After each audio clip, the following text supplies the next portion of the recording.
بسم الله الرحمن الرحيم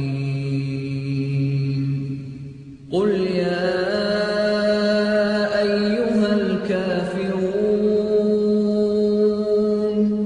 لا أعبد ما تعبدون ولا أنتم عابدون ما أعبد ولا أنا عابد ما عبدتم ولا أنتم عابدون ما أعبد لكم دينكم ولي دين. الحمد لله رب العالمين نحمده ونستعينه ونستغفره ونؤمن به ونتوكل عليه ونعوذ بالله من شرور أنفسنا ومن سيئات أعمالنا من يهده الله فلا مضل له ومن يضلله فلا هادي له وأشهد أن لا إله إلا الله وحده لا شريك له وأشهد أن محمدا عبده ورسوله وقال الله تعالى يا أيها الذين آمنوا اتقوا الله حق تقاته ولا تموتن مسلمون. وقال نبينا صلى الله عليه وسلم إن أصدق الحديث كلام الله وخير الهدي هدي محمد صلى الله عليه وسلم وشر الأمور محدثاتها وكل محدثة بدعة وكل بدعة ضلالة وكل ضلالة في النار. அன்புக்கினிய இஸ்லாமிய சகோதர சகோதரிகளே, நபி ஸல்லல்லாஹு அலைஹி வஸல்லம் அவர்களினுடைய மதீனாவினுடைய வாழ்க்கைகளை நாம் தொடர்ச்சியாக பார்த்து வருகிறோம். அதில் நேற்றைய தினம் அல்லாஹ்வுடைய தூதர் ரசூலுல்லாஹி ஸல்லல்லாஹு அலைஹி வஸல்லம் எப்படி மதீனாவிற்குள் நுழைந்தார்கள், மதீனாவிற்குள் நுழைந்தவுடன் அல்லாஹ்வுடைய தூதரினுடைய செயல்பாடுகள் எல்லாம், அல்லாஹ்வுடைய தூதரினுடைய குணங்கள் எல்லாம் எப்படி இருந்தது என்பதை நேற்றைய தினம் நாம் பார்த்தோம். இன்றைய தினம் இஸ்லாமிய வரலாறுகளில் மிக சிறப்புக்குரிய ஒரு வரலாற்று சம்பவமான இந்த உம்மத்தில் அல்லாஹ் ரப்புல் ஆலமீன் யௌமுல் ஃபுர்கான் என்று சொல்லக்கூடிய சத்தியவாதிகளையும் அசத்தியவாதிகளையும் அல்லாஹ் பிரித்து காமித்த ஒரு நாளான யௌமுல் பத்ர் என்று சொல்லக்கூடிய அந்த பத்ரினுடைய வரலாறை நாம் எல்லாம் பார்க்க இருக்கிறோம். அல்லாஹ்வுடைய தூதர் ரசூலுல்லாஹி ஸல்லல்லாஹு அலைஹி வஸல்லம் மதீனாவிற்குள் வந்தவுடன் இப்பொழுது அல்லாஹ்வுடைய தூதர் மதீனாவில் ஒரு மிகப்பெரிய ஒரு இஸ்லாமிய ஹிலாஃபத்தை, இஸ்லாமிய சாம்ராஜ்யத்தை அல்லாஹ்வுடைய தூதர் உருவாக்கி இருக்கிறார். இது மக்காவினுடைய குறைஷிகளினுடைய உள்ளங்களில், மக்காவினுடைய காஃபிர்களினுடைய உள்ளங்களில் ஒரு விதமான அச்ச உணர்வை இந்த நிகழ்வு ஏற்படுத்துகிறது. காரணம், இந்த பூமியில் தலை காட்டுவதற்கு கூட பயப்படப்பட்டவர், இந்த பூமியில் லா இலாஹ இல்லல்லாஹுவை மொழிவது கூட சிரமமாக இருந்த ஒரு சூழ்நிலையில் இப்பொழுது இவர் ஒரு மிகப்பெரிய ஒரு இஸ்லாமிய சாம்ராஜ்யத்தை உருவாக்கிவிட்டாரே என்ற ஒரு விதமான தயக்கத்தில், ஒரு விதமான கோபத்தில் அல்லாஹ்வுடைய தூதரை எதிர்ப்பதற்கு அவ்வப்பொழுது காரணங்களை அந்த குறைஷிகள் தேடிக்கொண்டிருந்தார்கள். இந்த சூழ்நிலையில் இமாம் புகாரி ரஹிமகுல்லா பதிவு செய்கிறார்கள், சஅத் இப்னு முஆத் என்று சொல்லக்கூடிய இவர் மதீனாவினுடைய மிகப்பெரிய தலைவர். இவர் இஸ்லாத்தை ஏற்றுக்கொள்கிறார், அல்லாஹ்வுடைய தூதரினுடைய தோழராக மாறுகிறார். இப்பொழுது இந்த சஅத் இப்னு முஆத் மக்காவிற்கு உம்ரா செய்வதற்காக வேண்டி செல்கிறார். மக்காவினுடைய யதார்த்த நிலை, அன்சாரிகள் யாராவது மக்காவிற்குள் வந்தால், மதீனாவாசிகள் யாராவது மக்காவிற்குள் வந்தால் அவர்களை கொலை செய்வார்கள், அல்லாஹ்வுடைய தூதருக்கு ஆதரவு கொடுத்திருப்பதினால். இந்த சூழ்நிலையில் மக்காவில் உமையா என்று சொல்லக்கூடிய ஒரு காஃபிர் இந்த சஅத் இப்னு முஆதினுடைய உற்ற நண்பராக இருக்கிறார். இந்த சஅத் இப்னு முஆத் என்ன நினைக்கிறார், எம்முடைய நண்பர் உமையாவினுடைய மூலியமாக உமையாவை எமக்கு பாதுகாவலனாக ஏற்படுத்தி கொண்டு நாம் மக்காவில் உம்ரா செய்யலாம் என்பதாக உமையாவிற்கு கடிதம் எழுதுகிறார். நான் உங்களினுடைய மக்காவில் காபாவிற்கு உம்ரா செய்ய வரப்போகிறேன், எனக்கு நீங்கள் பாதுகாப்பு தரணும். உமையாவும் நட்பு ரீதியாக ஒரு பாதுகாப்பை ஏற்படுத்துகிறார். இப்பொழுது இந்த சஅத் இப்னு முஆத் ரலியல்லாஹு தஆலா அன்ஹு அவர்கள் இப்பொழுது உமையாவினுடைய வீட்டுக்கு செல்கிறார்கள். அந்த உமையா பேசுகிறான், இந்த நேரத்தில் நீ உம்ராவுக்கு வெளியேறினால் ஏற்கனவே மக்காவினுடைய காஃபிர்கள் எல்லாம் நாங்கள் எல்லாம் உங்கள் மீது கோபமாக இருக்கிறோம், ஆதலால் அந்த மதியானம் நேரத்தில், உச்சியினுடைய அந்த நேரத்தில் அரபுகள் எல்லாம் தங்கள் வீடுகளை விட்டு வெளியே வர மாட்டார்கள். அந்த நேரத்தில் நான் உன்னை காபாவிற்குள் அழைத்து செல்கிறேன். அதே போன்று இந்த உமையாவினுடைய தலைமையில் இந்த சாத் இப்னு முஆத் ரலியல்லாஹு தஆலா அன்ஹு அவர்கள் அந்த மதியானம் நேரத்தில் வெயில் அடிக்கக்கூடிய அந்த சூழ்நிலையில் இப்பொழுது உம்ரா செய்வதற்காக வேண்டி வெளியேறுகிறார். இப்பொழுது அவர் காபாவில் உம்ரா செய்து கொண்டிருக்கும் பொழுது, தவாப் செய்து கொண்டிருக்கும் பொழுது அபூ ஜஹில் பார்க்கிறான். உடனே உமையாவினுடைய கையை பிடிக்கிறான். எங்களினுடைய தேசத்தில் விரட்டப்பட்டவராக, எங்கள் தேசத்தில் ஒடுக்கப்பட்டவராக இருந்த ஒரு மனிதரை இன்றைக்கு நீங்கள் ஒரு பெரிய தலைவராக கண்ணியப்படுத்தி விட்டீர்களா? எங்கள் தேசத்தில் லா இலாஹ இல்லல்லாஹ் மொழிவதற்கு கூட நாங்கள் தடை விதித்திருந்தோம். ஆனால் இன்றைக்கு அவருக்கு மிகப்பெரிய ஒரு மதிப்பை ஏற்படுத்தினீங்களா? மிகப்பெரிய ஒரு மதிப்பை நீங்கள் ஏற்படுத்தி கொடுத்து விட்டீர்களா? இந்த உமையா மாத்திரம் உனக்கு பாதுகாப்பு தராவிட்டால் உன்னை நான் காபாவில் உம்ரா செய்ய அனுமதிக்க மாட்டேன். உடனே இந்த சாத் இப்னு முஆத் பேசுவார் அபூ ஜஹிலை பார்த்து, நீ என்னை காபாவை விட்டும் தடுத்தால், நீ என்னை உம்ரா செய்வதை விட்டும் தடுத்தால், உன்னுடைய வியாபாரம் ஷாமை தாண்ட வேண்டுமேயானால் எங்கள் மதீனாவை தாண்டினால்தான் ஷாமை உன்னுடைய வியாபாரம் கடக்க முடியும். என்னை நீ தடுப்பா என்று சொன்னால் உன்னுடைய ஒட்டுமொத்த வியாபாரத்தையும் நாங்கள் மதீனாவிலே கபலீகரம் செய்து விடுவோம். எந்த ஒரு வியாபாரத்தையும் எங்கள் நாட்டை விட்டு நாங்கள் அனுப்ப மாட்டோம். அபூ ஜஹிலுக்கு ஒரு விதமான ஒரு பயம் ஏற்பட்டு விடும். எந்த அளவிற்கு இவர்களினுடைய கை உயர்ந்து விட்டது. எமக்கு அடிமைகளாக இருந்தவர்கள், எம்முடைய பேச்சை மீறாத ஒரு கூட்டம், நாங்கள் இவர்களை அடிமைப்படுத்தி இருந்த அந்த சமூகம் இன்றைக்கு மதீனாவிற்குள் சென்றவுடன் எம்முடைய வியாபாரத்தை தடுக்கக்கூடிய அளவிற்கு இவர்களுக்கு மிகப்பெரிய ஒரு தைரியம் ஏற்பட்டு விட்டதா என்று இந்த அபூ ஜஹில் இப்பொழுது மீண்டும் ஒரு பெரிய ஒரு கோபத்திற்குள்ளாகுவான். இந்த சூழ்நிலையில்தான் இமாம் புகாரி ரஹிமகுல்லாஹ் பதிவு செய்கிறார்கள், ஹிஜ்ரி 2ஆம் ஆண்டு அல்லாஹ்வுடைய தூதர் ஹிஜ்ரத் செய்த 2ஆம் ஆண்டு அப்துல்லா பின் ஜஹஷ் என்று சொல்லக்கூடிய ஒரு நபித்தோழரினுடைய தலைமையில் ஒரு 12 நபர்களை அல்லாஹ்வுடைய தூதர் ஒற்றை பார்ப்பதற்காக வேண்டி தூதுத்துவத்தை, அதாவது அவர்களினுடைய நிலைமைகளை எல்லாம், மக்கா குறைஷிகளை பற்றி ரகசியங்களை எல்லாம் அல்லாஹ்வுடைய தூதரிடத்தில் எடுத்துச் செல்வதற்காக வேண்டி ஒரு 12 நபர்களை அல்லாஹ்வுடைய தூதர் அனுப்புவார். நக்லா என்ற ஒரு இடம் பக்கம் நீங்கள் அல்லாஹ்வுடைய தூதர் இந்த அப்துல்லா பின் ஜஹ்ஷை அனுப்பும் பொழுது ஒரு கடிதத்தை அல்லாஹ்வுடைய தூதர் கொடுத்து அனுப்புவார். இந்த கடிதத்தை 2 நாட்கள் நீங்கள் பயணம் செய்ததற்கு பிறகு நீங்கள் திறக்க வேண்டும். அந்த கடிதத்தில் என்ன சொல்லப்பட்டதோ அந்த அடிப்படையில் நீங்கள் உங்களினுடைய பயணங்களை மேற்கொள்ளுங்கள். அப்துல்லா பின் ஜஹ்ஷினுடைய தலைமையில் 12 சஹாபாக்கள் கிளம்புவார்கள். இப்பொழுது 2 நாட்களுக்கு பிறகு தலைவர் அந்த கடிதத்தை படித்து பார்ப்பார். அல்லாஹ்வுடைய தூதர் சொல்லி இருப்பார்கள், மக்காவிற்கும் தாயிஃபிற்கும் இடையில் நக்லா என்ற ஒரு இடம் இருக்கிறது, அந்த இடத்தில் நீங்கள் கூடாரமிட்டு அமருங்கள். மக்காவினுடைய அந்த செயல்களை எல்லாம், மக்கா குறைஷிகளினுடைய அந்த திட்டங்களை எல்லாம், அவர்கள் என்னென்ன செயல்முறை எமக்கு எதிராக தீட்டுகிறார்கள் என்பதை எமக்கு அவ்வப்பொழுது நீங்கள் தகவல் கொடுக்க வேண்டும். உங்களை அந்த மக்காவாசிகள் எந்த சூழ்நிலையிலும் பார்க்க கூடாது. இந்த அப்துல்லா பின் ஜஹ்ஷ் ரலியல்லாஹு அன்ஹுடைய தலைமையில் இப்பொழுது இந்த 12 சஹாபாக்களோடு நக்லா என்ற பகுதிக்கு செல்வார்கள். இப்படி செல்லும் பொழுதே ஒரு 2 நபித்தோழர்களினுடைய ஒட்டகம் காணாமல் சென்றுவிடும். அந்த ஒட்டகத்தை தேடுவதற்காக வேண்டி செல்லும் பொழுது மக்கா குறைஷிகள் அந்த 2 நபித்தோழர்களையும் கைது செய்து விடுவார்கள்.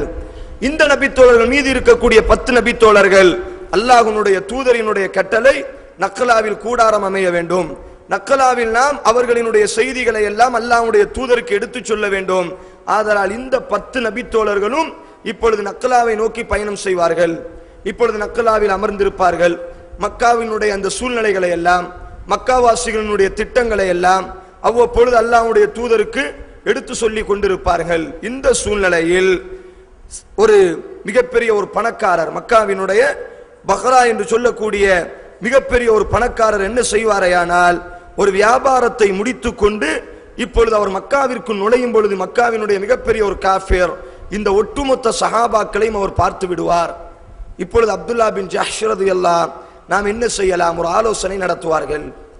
அதாவது இது ரஜபினுடைய மாதத்தில் அமர்ந்திருக்கிறோம், ரஜபினுடைய மாதம் யுத்தம் செய்வதற்கு, எதிரிகளோடு போராடுவதற்கு அல்லாஹ் தடை செய்யப்பட்ட ஒரு மாதத்தில் நாம் அமர்ந்திருக்கிறோம். அல்லாஹ்வுடைய தூதரினுடைய கட்டளை எம்மை அவர்கள் பார்க்க கூடாது, ஆனால் எம்மை இப்பொழுது அவர்கள் பார்த்து விட்டார்கள். இந்த செய்தி மக்காவில் பரப்பப்படுமையானால் எம்முடைய உயிர் மக்காவை விட்டு வெளியேறாது. ஆதலால் நாம் என்ன செய்யலாம் என்று சொன்னால், அந்த வியாபாரத்தையும் வியாபார கூட்டத்தையும் நாம் தடுத்து அல்லாஹ்வுடைய தூதரிடத்தில் கைதியாக இழுத்து சென்று விடுவோம்.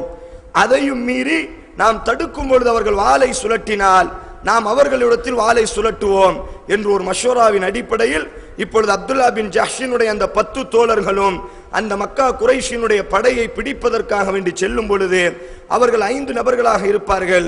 அதிலே ஒருவன் வாளை சுழட்டி விடுவான். இப்பொழுது நபி தோழர்கள் அவன் மீது வாளை சுழட்டுவார்கள். அதில் இருவன் செத்து விடுவான், இருவனை கைதியாக பிடிப்பார்கள், ஒருவன் தப்பித்து விடுவான். இப்பொழுது அந்த வியாபாரத்தையும் பிடிக்கப்பட்ட கைதிகளையும் அல்லாஹ்வுடைய தூதரிடத்தில் கொண்டு வரும் பொழுது அல்லாஹ்வுடைய தூதர் கோபப்படுவார். ஒன்று, நான் உங்களுக்கு கொடுத்த கட்டளை நீங்கள் அவர்களோடு போராட வேண்டும் என்றல்ல, நீங்கள் அவர்களிடத்தில் இருந்து தகவலை சேமிக்க வேண்டும் என்ற ஒரே காரணத்திற்கு தான் நான் உங்களை அனுப்பினேன். இரண்டாவது, எந்த புனித மாதத்தில் நாம் போர் செய்வதும் மக்கா குறைஷிகள் போர் செய்வதையும் அல்லாஹ் தடுத்தானோ அந்த புனித மாதத்தில் நீங்கள் தாக்குதல் நடத்தியதினால் இப்பொழுது மக்கா குறைஷிகளுக்கு எம்மை எதிர்ப்பதற்கு இது ஒரு மிகப்பெரிய ஒரு லாபமாக, எம்மை எதிர்ப்பதற்கு ஒரு பெரிய ஒரு விஷயமாக இது மாறிவிடும். முஹம்மது ஸல்லல்லாஹு அலைஹி வஸல்லம் அவரினுடைய கொள்கையையே அவர் மீறி கொண்டிருக்கிறார் என்பதாக மக்காவில் பரப்ப மாட்டார்களா என்று அல்லாஹ்வுடைய தூதர் அந்த தோழரோடு பேச மாட்டார். அவர்கள் கொண்டு வந்த எந்த கனிமத்துகளையும் அல்லாஹ்வுடைய தூதர் தொடமாட்டார். எல்லா சஹாபாக்களும் அந்த தோழரை ஒதுக்கி வைக்கும் பொழுது அல்லாஹ் சூரா பக்ராவினுடைய வசனத்தை இறக்குவான். அதாவது, உங்களிடத்தில் புனிதமான மாதத்தை பற்றி ஸஅலூனக அனிஷ் ஷஹ்ரில் ஹராம், புனிதமான மாதத்தை பற்றி உங்களிடத்தில் கேட்கிறார்கள். அந்த புனிதமான மாதங்களில் போர் செய்வது ஹராம் தான். ஆனால் அதைவிட பெரிய பாவம் என்ன தெரியுமா? உங்களை மக்காவில் இருந்து விரட்டினார்களா இல்லையா? உங்களை புனித ஸ்தலத்தை விட்டு துரத்தினார்களா இல்லையா? அதுதான் மிகப்பெரிய பாவம். இந்த நபி தோழர்கள் நிர்பந்தத்தின் அடிப்படையில் அவர்கள் தாக்குதல் நடத்த வேண்டிய ஒரு சூழ்நிலை ஏற்பட்டு விட்டது என்பதாக அல்லாஹ் அந்த நபி தோழர்களுக்கு சாதகமாக வசனத்தை இறக்கியவுடன் இப்பொழுது அல்லாஹ்வுடைய தூதர் அந்த தோழர்களோடு பேச ஆரம்பிப்பார்கள். அவர்கள் கொண்டு வந்த கனிமத்தை உபயோகப்படுத்த ஆரம்பிப்பார்கள். இப்பொழுது மக்காவாசிகள் தூது அனுப்புவார்கள், எம்முடைய 2 கைதிகள் உங்களிடத்தில் இருக்கிறார்கள், அவர்களை நீங்கள் மீட்டு என்னிடத்தில் தர வேண்டும். இப்பொழுது அல்லாஹ்வுடைய தூதர் தூது அனுப்புவார்கள், முதலில் எங்களினுடைய தோழர்கள் உங்களிடத்தில் இருக்கிறார்கள், அவர்களை அனுப்பாதவரை நாங்கள் உங்களை அனுப்ப மாட்டோம். எந்த அளவிற்கு அல்லாஹ் காலத்தை மாற்றுகிறான். மக்காவாசிகளுக்கு மத்தியில் ஒரு புகழ்ச்சியில் ஏற்படுகிறது. இந்த முஹம்மது ஸல்லல்லாஹு அலைஹி வஸல்லம் வஸ்ஹாபு அவரும் அவரினுடைய தோழர்களும் எந்த அளவிற்கு இன்றைக்கு உயர்ந்து விட்டார்கள். எம்மால் அடிக்கப்பட்டவர்கள், எம்முடைய தாக்குதலை பயந்து ஈமானுக்காக வேண்டி ஓடிய ஒரு கூட்டம் இன்றைக்கு எமக்கு நேராக உட்கார்ந்து கொண்டு எம்மோடி பேசக்கூடிய அளவிற்கு, எமக்கு கட்டளையிடக்கூடிய அளவிற்கு, நீ கொடுத்தால் நாங்கள் கொடுப்போம், நீ வெட்டினால் நாங்கள் வெட்டுவோம், நீ கைது செய்தால் நாங்கள் கைது செய்வோம் என்று எமக்கு எதிராக கோஷம் போடக்கூடிய அளவிற்கு, எமக்கு எதிராக சமமாக மாறக்கூடிய அளவிற்கு இவர்களினுடைய கண்ணியம் உயர்ந்து விட்டதே என்று இப்பொழுது மக்கா முழுவதும் ஒரு விதமான கோபத்தில் இருக்கிறது. வேற வழி இல்லாமல் நபித்தோழர்களை அனுப்ப வேண்டிய நிர்பந்தம் அந்த குஃபார்களுக்கு. நபித்தோழர்கள் வந்ததற்கு பிறகுதான் அல்லாஹ்வுடைய தூதர் இந்த இருவரையும் அனுப்பி வைக்கிறார்கள். இந்த சூழ்நிலையில் தான் ஹிஜ்ரி 2ஆம் ஆண்டு அபூ சுஃபியானினுடைய தலைமையில் ஒரு பெரிய ஒரு வியாபாரத்தை முடித்துவிட்டு, ஷாம் தேசத்தில் வியாபாரத்தை முடித்துவிட்டு ஷாமில் இருந்து மக்காவிற்கு செல்ல வேண்டுமேயானால் மதீனாவை தாண்டிதான் செல்ல வேண்டும். இப்பொழுது அல்லாஹ்வுடைய தூதருக்கு தகவல் வருகிறது, 20 நபர்கள் 50 நபர்கள் 40 நபர்கள் கொண்ட ஒரு வீரர்களினுடைய படைகளுக்கு மத்தியில் கிட்டத்தட்ட 50,000 தங்க காசுகளோடி 1000 ஒட்டகங்களோடி மிகப்பெரிய வியாபாரத்தில் சம்பாதித்து விட்டு இப்பொழுது அபூ சுஃபியான் மதீனாவை கடந்து மக்காவிற்கு நுழைய போகிறார் என்ற தகவல் அல்லாஹ்வுடைய தூதருக்கு கிடைத்தவுடன் இப்பொழுது அல்லாஹ்வுடைய தூதர் ஆலோசனை செய்கிறார்கள்.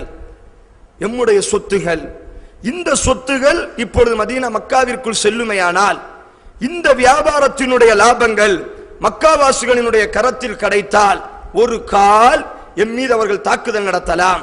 அந்த அளவிற்கு எம் மீது அவர்கள் வெறுப்பில் இருப்பதினால் அல்லாஹ் எமக்கு முன்னால் அவனுடைய கனிமத்துகளை கொண்டு வந்து கொண்டிருக்கிறான். நாம் என்ன செய்யலாம் என்று சொன்னால், இந்த அபூ சுஃபியானினுடைய படையை நாம் மதீனாவிலேயே முறியடித்து விட்டு அவரினுடைய வியாபாரத்தை நாம் கைப்பற்றி விடலாம். இந்த வியாபாரம் அங்கே சென்றால் எமக்கு ஒரு கால் பாதிப்பு ஏற்படும். ஆதலால் இந்த குஃபார்களினுடைய வியாபாரங்களை நாம் தடுத்து நிறுத்தலாம் என்பதாக அல்லாஹ்வுடைய தூதர் ஆலோசனை செய்து யுத்தத்திற்காக வேண்டி அழைப்பு கொடுக்கவில்லை, யுத்தத்திற்காக வேண்டி பிரகடனப்படுத்தவில்லை. அபூ சுஃபியான் 40 வீரர்களோடு ஒரு பெரிய வியாபாரத்தை முடித்துவிட்டு வருகிறார். அந்த வியாபாரத்தை கைப்பற்றுவதற்காக வேண்டி இமாம் புகாரி ரஹிமஹுல்லாஹ் பதிவு செய்வார். ஒரு ரிவாயத்தில் 313, மற்றொரு ரிவாயத்தில் 314, மற்றொரு ரிவாயத்தில் 315. எதுவாக இருந்தாலும் 313 என்பதுதான் அதிகமான ஹதீஸ்களினுடைய தகவலாக இருக்கிறது. 313 அல்லது அதைவிட ஒரு சில எண்ணிக்கைகள் கூட குறைவாக இருக்கலாம். அந்த நபித்தோழர்களை அழைத்தவராக பாலைவனத்தில் பயணம் செய்யும் பொழுது எதிரிகளிடத்திலிருந்து தங்களை தற்காத்துக் கொள்வதற்கு ஒரே ஒரு வாளை மாத்திரம்தான் அரபுகள் வைத்திருப்பார்கள். அந்த வாளை சுமந்தவர்களாக அந்த வியாபார கூட்டத்தை தடுப்பதற்காக வேண்டி 40 வீரர்களை அட்டாக் அதாவது தடுப்பதற்காக வேண்டி தேவைப்படக்கூடிய ஒரு சில அம்புகளை மாத்திரம் கையில் ஏந்தியவர்களாக இப்பொழுது இஸ்லாமிய படை அதாவது அபூ சுஃபியானினுடைய வியாபாரத்தை தடுப்பதற்காக வேண்டி மதீனாவை விட்டு வெளியேறுகிறது. இப்பொழுது அல்லாஹ்வுடைய தூதர் வெளியேறினால் இந்த அபூ சுஃபியானை பொறுத்தவரையில் இவர் யதார்த்தமாக ஒரு நல்ல மிக திறமையான ஒரு மனிதர், நல்ல ஒரு போராட்டத்திற்காக வேண்டியே உருவாக்கப்பட்டவர். ஒட்டுமொத்த போராட்டத்தினுடைய தந்திரத்தையும் இந்த அபூ சுஃபியான் மிக தெளிவாக அறிந்திருந்தார். நிர்வாக திறமை என்று சொன்னால் இவரிடத்திலிருந்து கற்றுக்கொள்ளலாம். இந்த அபூ சுஃபியான் பயணம் செய்யும் பொழுதே மதீனாவை தாண்டும் பொழுது அவ்வப்பொழுது அந்த கிராமவாசிகளிடத்தில் கேட்பார், முஹம்மது ஸல்லல்லாஹு அலைஹி வஸல்லம் அவருடைய செயல்பாடுகள் எப்படி இருந்தது. இப்ப பயணத்தை விட்டு மதீனாவை தாண்டும் பொழுது அபூ சுஃபியான் விசாரிப்பார், முஹம்மது ஸல்லல்லாஹு அலைஹி வஸல்லத்தினுடைய செயல்பாடுகள் எப்படி இருக்கிறது, ஒரு கால் எம்மை எதிர்ப்பதற்கு ஏதாவது திட்டம் தீட்டி இருக்கிறார்களா என்று அவ்வப்பொழுது விசாரிக்கும் பொழுது ஒரு வயதானவர் தகவல் கொடுப்பார், அல்லாஹ்வுடைய தூதரும் அவரினுடைய தோழர்களும் உங்கள் வியாபாரத்தை எதிர்ப்பதற்காக வேண்டி மதீனாவில் இருந்து இந்த கிழமையில் வெளியேறிவிட்டார்கள் என்ற தகவல் வந்தவுடன் உடனே அபூ சுஃபியான் என்ன செய்வாரையானால் ஒரு மனிதரிடத்தில் கடிதம் அனுப்புவார். அபூஜஹலிடத்தில் இந்த கடிதத்தை கொண்டு போய் சேர்த்துவிடு, உங்களினுடைய வியாபாரம் நிம்மதியாக உங்களிடத்தில் வருமா என்று எனக்கு தெரியாது. முஹம்மது ஸல்லல்லாஹு அலைஹி வஸல்லம் அவருடைய தோழர்கள் உங்கள் வியாபாரத்தை பிடிப்பதற்காக வேண்டி வந்து கொண்டிருக்கிறார்கள் என்று அபூஜஹலிடத்தில் இந்த கடிதம் கிடைத்தவுடன் அபூஜஹலுக்கு மிகப்பெரிய ஒரு லாபமாக, மிகப்பெரிய ஒரு கூட்டத்தை தயார் செய்வதற்கு இது மிகப்பெரிய ஒரு பிரச்சாரமாக மாறிவிடும். ஒட்டுமொத்த மக்காவினுடைய வீதிகளில் இப்பொழுது அபூஜஹல் பிரச்சாரம் செய்வான், எம்மிடத்தில் இருந்த அந்த முஹம்மதினுடைய நிலைமையை பாருங்கள், இன்றைக்கு எம்முடைய வியாபாரத்தை, நாங்கள் சம்பாதித்த வியாபாரத்தை கொள்ளையடிப்பதற்காக வேண்டி இன்றைக்கு திரண்டு விட்டார் என்று இந்த முஹம்மதிற்கு நாம் பாடம் கற்றுக் கொடுக்காவிட்டால் மக்காவினுடைய எம்முடைய கண்ணியம் எல்லாம், மக்காவினுடைய எம்முடைய அந்த மரியாதைகள் எல்லாம் இந்த முஹம்மது ஸல்லல்லாஹு அலைஹி வஸல்லம் கெடுத்து விடுவார். ஒட்டுமொத்த அரபுகளும் எம்மை துப்பி விடுவார்கள், எம்மை கேவலப்படுத்தி விடுவார்கள் என்று உணர்ச்சி பூர்வமாக பிரச்சாரம் செய்யும் பொழுது இப்பொழுது வியாபாரத்தை பாதுகாப்பதற்காக வேண்டி அந்த உணர்விலே மயங்கிய ஆயிரக்கணக்கான இளைஞர்கள், முக்கியமான படையினுடைய எல்லா படை தளபதிகள், குதிரை யுத்த வீரர்கள், அம்பெறியக்கூடிய விதத்தில் நிபுணர்கள், ஆயுதக்கலையில் தேர்ச்சி பெற்றவர்கள் என்று ஒட்டுமொத்த இளைஞர்களும் இப்பொழுது மக்காவில் இருந்து வெளியேறுகிறார்கள். கிட்டத்தட்ட 1300 இருந்து 1500 வரை ஆயுதங்களை சுமந்தவர்களாக, ஒட்டகங்களை சுமந்தவர்களாக, குதிரைகளை சுமந்தவர்களாக, வெறி பிடித்த நாய்களை போன்று இப்பொழுது அந்த கூட்டம் மக்காவில் இருந்து வெளியேறுகிறது.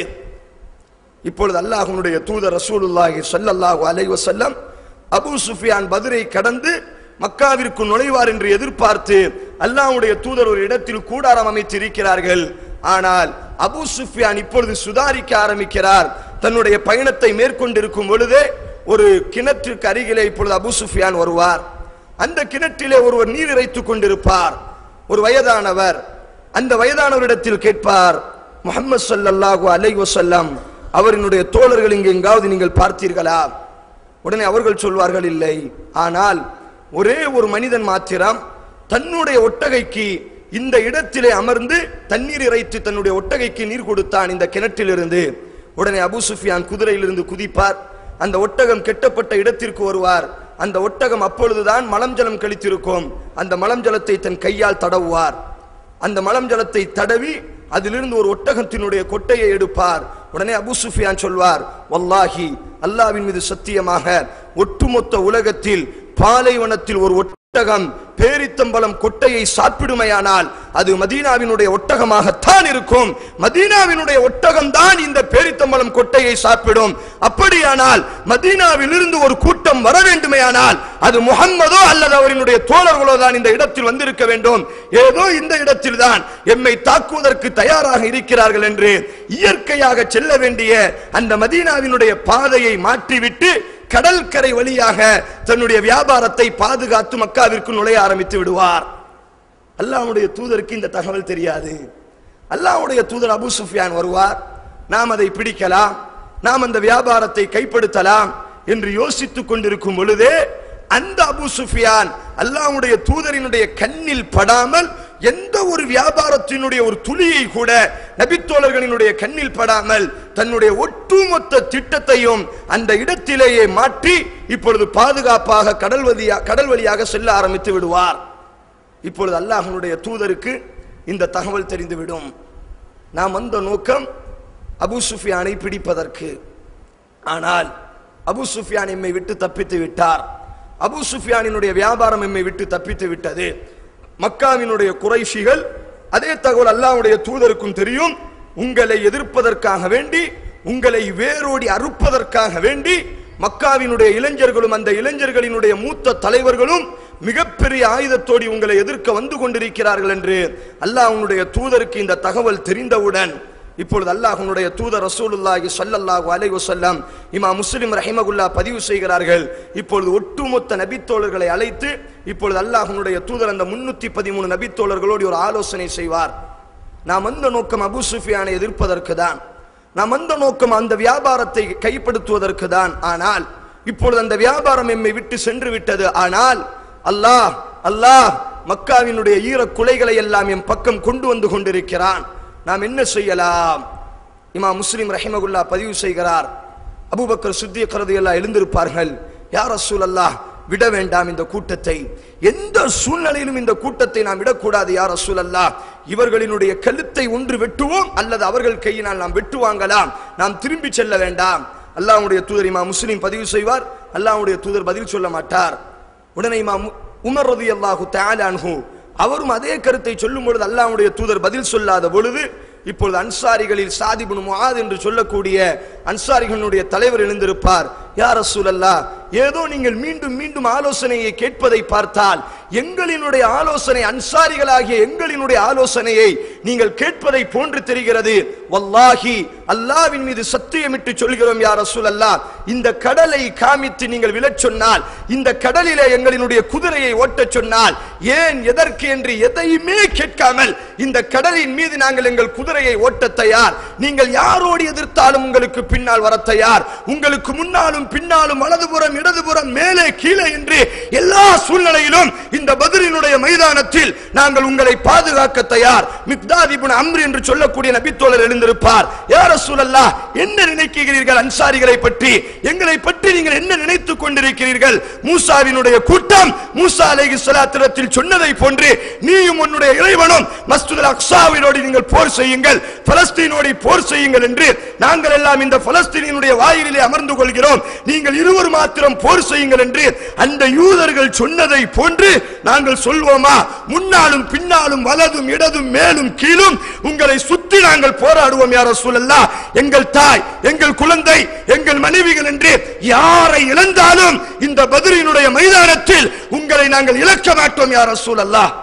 வார்த்தையை சொன்னவுடன் இமாம் முஸ்லிம் ரஹிமகுல்லாஹ் பத்ரினுடைய பாகத்தில் கொண்டு வருவார், அல்லாஹு அக்பர் வலில்லாஹில் ஹம்த், எல்லா புகழும் அல்லாஹ்வுக்கு தான், புகழ்ச்சிக்கு சொந்தக்காரன் அவன் தான், அல்லாஹ் மிக பெரியவன், அல்லாஹ் எமக்கு வெற்றியை நாடுவான் என்பதாக இப்பொழுது அந்த ஆலோசனையை முடித்துவிட்டு வியாபாரத்தை தடுப்பதற்காக வேண்டி வந்த கூட்டம் இப்பொழுது மக்கா குறைஷிகளை எதிர்ப்பதற்காக வேண்டி அல்லாஹ்வுடைய தூதரினுடைய தலைமையில் எந்த ஆயுதமும் இல்லாமல், எந்த ஆள்பலமும் இல்லாமல், எந்த ஒரு திட்டமும் இல்லாமல், எதை பற்றியும் யோசிக்காமல், எந்த ஒரு மதிப்பும் இல்லாமல், தனக்கென்று எந்த ஒரு பெரிய கூட்டத்தையும் உருவாக்காமல் இல்லாமல் அல்லாஹ்வுடைய தூதர் வெறும் ஒரு சில உடைந்த அம்புகளை கொண்டு, ஒரு சில உடைந்த ஈட்டிகளை கொண்டு, ஒரு சில பாலைவனத்தில் அந்த விலங்குகளிடத்தில் இருந்து, எதிரிகளிடத்திலிருந்து தற்காத்துக் கொள்வதற்காக வேண்டி கைகளில் ஏந்தக்கூடிய அந்த கூர்மையற்ற வாளை ஏற்படுத்தி கொண்டு இப்பொழுது இஸ்லாமிய படை பத்ரை நோக்கி சென்று கொண்டிருக்கும்.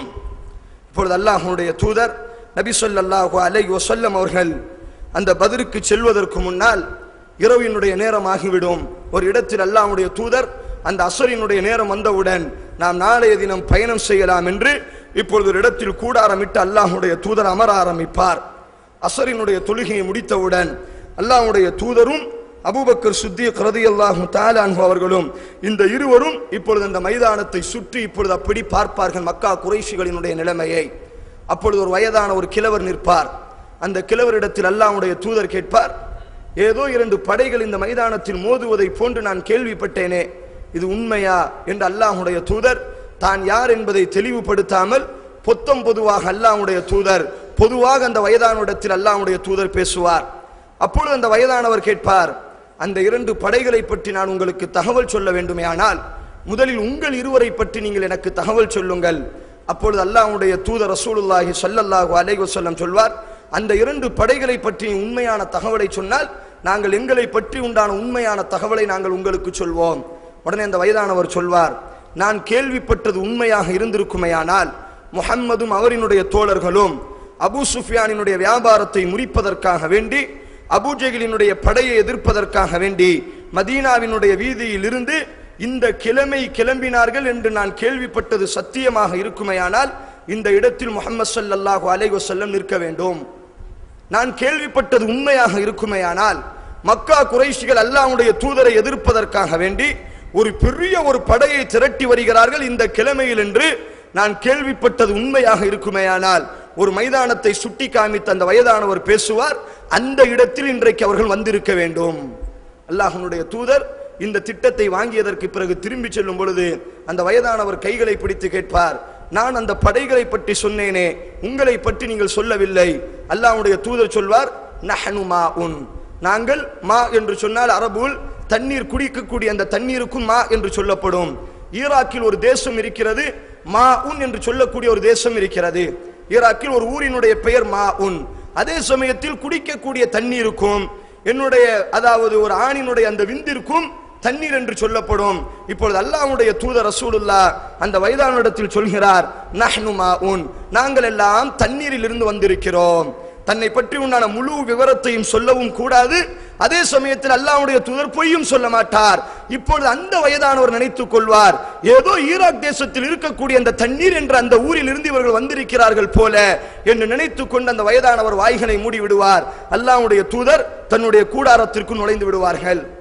இந்த சூழ்நிலையில் தான் இப்பொழுது அலி ரலியல்லாஹு தஆலா அன்ஹு, ஜுபைர் ரலியல்லாஹு தஆலா அன்ஹு, சாத் இப்னு அபி வக்காஸ் ரலியல்லாஹ், இந்த 3 நபித்தோழர்களையும் அல்லாஹ்வுடைய தூதர் மீண்டும் ஒற்றை பார்ப்பதற்காக வேண்டி அனுப்பி வைப்பார்கள்.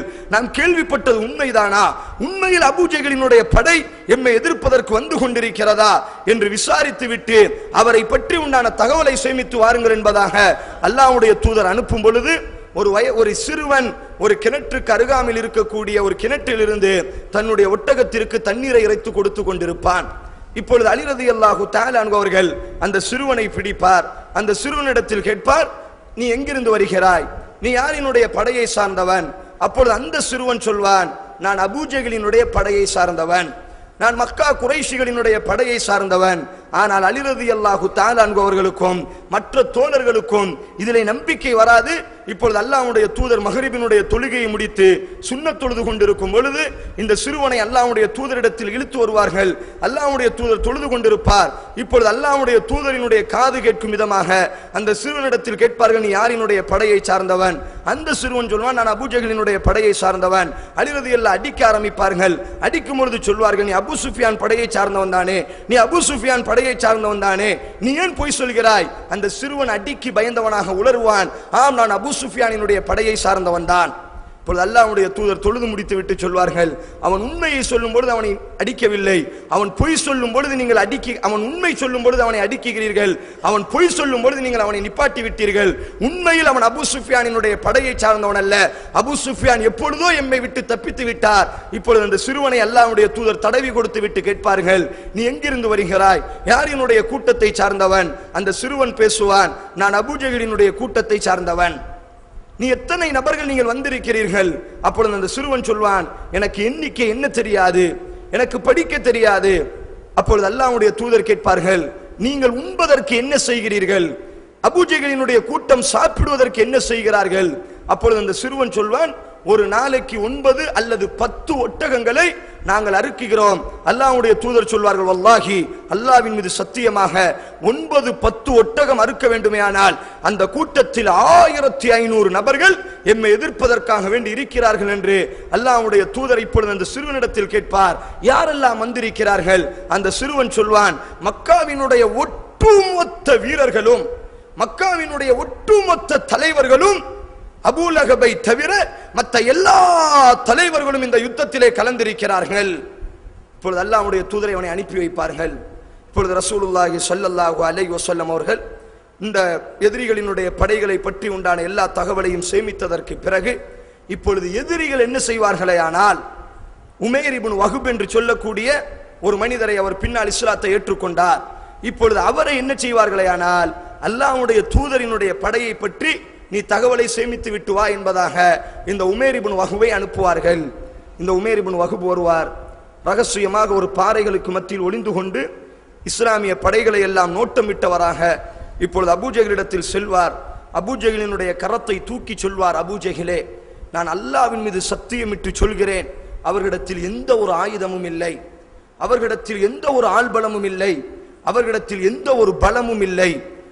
ஆனால் அவர்களில் ஒவ்வொருவரும் மதீனாவிலிருந்து கிளம்பும் பொழுதே தங்கள் தலைக்கு மேலே மரணத்தினுடைய கத்தியை சுமந்தவர்களாக, அவர்களிடத்தில் எந்த ஆயுதமும் இல்லை, எந்த ஆள்பலமும் இல்லை, எந்த விதமான ஒரு பலமும் அவர்களிடத்தில் இல்லை. ஆனால் அவர்கள் மதீனாவிலிருந்து கிளம்பும் பொழுது மரணத்தினுடைய கத்தியை சுமந்தவர்களாக எம்மை நோக்கி வந்து கொண்டிருக்கிறார்கள்.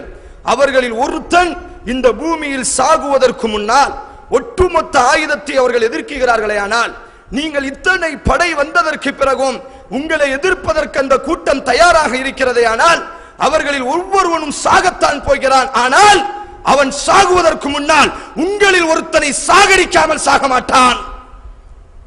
உண்மை அதுதான். ஒரு மனிதன் உலகத்தினுடைய வாழ்க்கைக்காக வேண்டி போராடுகிறான், ஒரு மனிதன் உலகத்தினுடைய ஆட்சிக்காக வேண்டி போராடுகிறான். லட்சம் நபர்கள் ஒரு படையில் இருக்கிறார்கள். லட்சம் நபர்களினுடைய நோக்கம் என்ன? நாம் இந்த பூமியில் வாழ வேண்டும், நாம் இந்த பூமியில் ஆட்சி அமைக்க வேண்டும், நாம் இந்த பூமியில் அதிகாரத்தை கைப்பற்ற வேண்டும். மீதி ஒரு எதிர்ப்படை இருக்கிறது, வெறும் 10 நபர்கள் தான் இருக்கிறார்கள். 10 நபர்களினுடைய நோக்கம் என்ன? இவர்கள் கரத்தால் நான் சாக வேண்டும், இவர்கள் கரத்தால் நான் சொர்க்கம் செல்ல வேண்டும், இவர்களினுடைய வாளில் என் கழுத்து வெட்டப்பட வேண்டும். இப்ப இவன் துணிந்து விடுவான் சாகுவதற்கு. எதிரில் இருக்கக்கூடிய பார்ட்டி லட்சம் நபர் இருந்தாலும் அவனுக்குள்ள ஒரு தயக்கம் வரும். அந்த 10 நபர் சாவுற முன்ன கட்டி நம்மள ஒருத்தனை கொள்வான், அந்த 10 நபர்களில் நான் ஒருவனாக இருப்பேனா? இது இயற்கையில் அல்லாஹ் மரணத்தை நேசிப்பவர்களுக்கும் உலகத்தை நேசிப்பவர்களுக்கும் மத்தியில் அல்லாஹ் ஏற்படுத்தி இருக்கக்கூடிய ஒரு வித்தியாசம். இந்த உமேர் சொல்கிறார், அவரிடத்தில் எந்த ஆயுதமும் இல்லை, எந்த ஆள்பலமும் இல்லை, ஆனால் அவர்களில் ஒருத்தனுடைய கழுத்து இந்த பத்ரினுடைய மைதானத்தில் விழாது, உங்களினுடைய ஒருத்தனுடைய கழுத்தை அவர்கள் விழ வைக்காமல். இப்பொழுது அபூஜஹில் கோபப்படுவான், யாரை மிரட்டுகிறாய்? நாளைய தினம் தெரியும் யார் மரணத்தை சுமந்தவர்கள் என்பதாக. உடனே இந்த உமேர் என்ன செய்வாரையானால், உத்துபா என்று சொல்லக்கூடிய அந்த மனிதரிடத்திலே போய் சொல்வார், நீங்கள் யாரினுடைய முகத்தை காயப்படுத்த போகிறீர்கள்? அவர்கள் எல்லாம் யார்?